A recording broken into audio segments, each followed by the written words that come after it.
안녕하세요. 오늘은 우울증과 삶의 통제권에 대해 이야기하겠습니다. 우울증은 개인의 정서적, 인지적, 신체적 상태에 깊은 영향을 미치는 정신 건강 문제입니다. 이러한 상태는 사람들로 하여금 자신의 삶에서 통제력을 잃었다고 느끼게 만듭니다. 이런 통제권의 상실은 우울증의 증상을 더욱 악화시키고 무기력감과 회피적 행동으로 이어지기 때문에 이를 극복하는 것이 중요합니다. 오늘은 우울증 환자들이 삶의 통제권을 회복하기 위한 구체적인 방법들을 살펴보겠습니다. 우선 삶의 통제권이란 개인이 자신의 결정을 내리고 문제를 해결하며 감정을 조절하고 목표를 설정하는 능력을 포함합니다. 우울증 환자는 부정적인 사고 패턴과 무기력감, 감정 위축, 사회적 고립, 신체적 증상 등으로 인해 통제력을 잃게 됩니다. 이를 개선하기 위해서는 자기인식, 자기관리, 현실적인 목표 설정, 부정적인 생각 극복, 새로운 경험 시도 및 한 번에 한 걸음씩 나아가는 것이 필요합니다. 하지만 이러한 방법을 적용하는 과정에서 여러 가지 문제가 발생할 수 있습니다. 첫 번째로 자기인식을 높이려 할 때 저항감을 느끼거나 부담스러울 수 있습니다. 이럴 때는 일기를 쓰거나 전문가의 도움을 받아 감정을 정리하는 것이 좋습니다.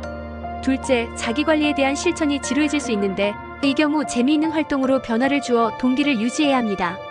셋째, 현실적인 목표를 설정할 때 목표의 크기에 압도감을 느낄 수 있는데 이를 위해 작고 달성 가능한 목표부터 설정하는 것이 중요합니다.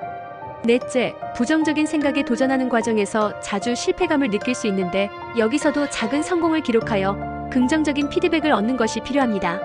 마지막으로 새로운 경험에 대한 불안감이 있을 수 있으며 이럴 땐 처음에는 소규모의 활동부터 시작해 점차 확장하는 것이 효과적입니다. 이제 Q&A 시간으로 넘어가 보겠습니다. 첫 번째 질문, 우울증 환자가 자신을 인식하는 과정에서 가장 큰 도전은 무엇인가요? 이는 자신의 감정과 행동 패턴을 알아차리는 것입니다. 두 번째 질문, 자기관리 방법은 어떤 것이 있나요? 규칙적인 운동, 충분한 수면, 균형 잡힌 식사를 포함합니다. 세 번째 질문, 현실적인 목표 설정이 중요한 이유는 무엇인가요?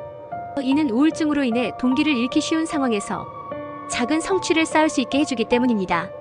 네 번째 질문, 부정적인 생각에 도전하는 구체적인 방법은 무엇인가요? 자신의 비관적인 생각에 대해 이것이 사실인가? 라는 질문을 던져보는 것입니다. 마지막으로 다섯 번째 질문, 새로운 경험을 시도하는 것이 왜 중요한가요? 이는 사회적 연결을 강화하고 삶의 다양성을 느끼게 해주기 때문입니다. 결론적으로 우울증은 우리의 삶의 통제권을 제한할 수 있지만 통제권을 회복하는 것은 가능합니다. 자아인식, 자기관리, 현실적인 목표 설정, 부정적인 사고 극복, 새로운 경험 시도 등의 방법들을 통해 자신의 삶을 다시 통제할 수 있습니다. 전문가의 도움과 함께 이러한 방법들을 실천한다면 우리는 모두 삶의 주인으로서의 통제권을 되찾을 수 있을 것입니다. 고맙습니다.